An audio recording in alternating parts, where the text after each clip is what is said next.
বিগত 15 বছর আমরা আসলে এভাবে নির্বিঘ্নে কোনো সমাবেশ ঢাকায় করতে পারি না। এই জন্য আমরা আল্লাহর কাছে শুকরিয়া জ্ঞাপন করি। আমরা প্রশাসনেরও সার্বিক সহযোগিতা কামনা করি। অতীতেও তারা আমাদের সহযোগিতা করেছেন।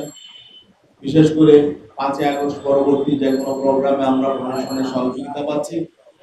যেহেতু 28 তারিখের একটা বড় প্রোগ্রাম, একটা বড় ইভেন্ট, এই জন্য আমরা প্রত্যাশা করব প্রশাসন সহ আপনার সাংবাদিক বন্ধুগণ আপনারাও আমাদের পাশে থাকবেন। আপনারা অতীতে যেমন আমাদের পাশে ছিলেন, আমাদেরকে সহযোগিতা করেছেন, সামনেও আমরা আপনাদের সহযোগিতা প্রত্যাশা করি।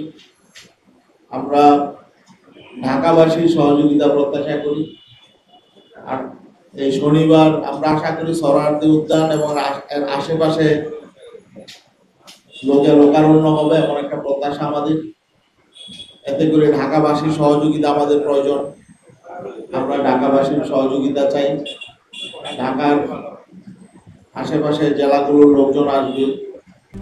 RICL TMX, যুগের পর যুগ স্থাপনা থাকে মজবুত। ঢাকার বাইরে প্রত্যন্ত অঞ্চলের লোকজন আসবে আমরা আশা করি ইনশাল্লাহ। আপনারা সাংবাদিক বন্ধুগণদের জন্য সেখানে আলাদা ব্যবস্থাপনা থাকবে। আশা করি আপনারা আপনাদের পেশাগত দায়িত্ব পালনের পাশাপাশি আন্তরিকতার পরিচয় দিবেন ইনশাল্লাহ। আমরা এই মহাসমাবেশে একটা আমাদের যেটা মূল এজেন্ডা সেটা হলো সংখ্যানুপাতিক পিয়ার পদ্ধতি নির্বাচনের দাবিটা আমাদের একটা বড় দাবি থাকবে।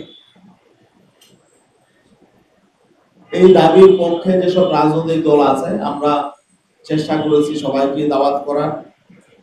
এর পাশাপাশি বাংলাদেশের সকল ইসলামী রাজনৈতিক দল এবং দেশপ্রেমিক যে সমস্ত রাজনৈতিক দল আছে, ফ্যাসিবাদ বিরোধী আন্দোলনে শরীক ছিলেন, আমরা সবাইকে দাওয়াত দেওয়ার চেষ্টা করেছি। আজকের মধ্যে সকলের কাছে ইনশাআল্লাহ দাওয়াত পৌঁছে যাবে।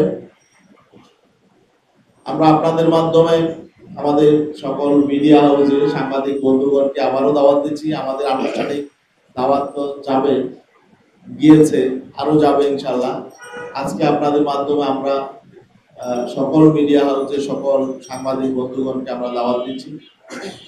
এখন আমাদের এই 28শে জুন মহাসমাবেশের সার্বিক প্রস্তুতি নিয়ে আমাদের গোটা বাংলাদেশে ছড়িয়ে পড়বে।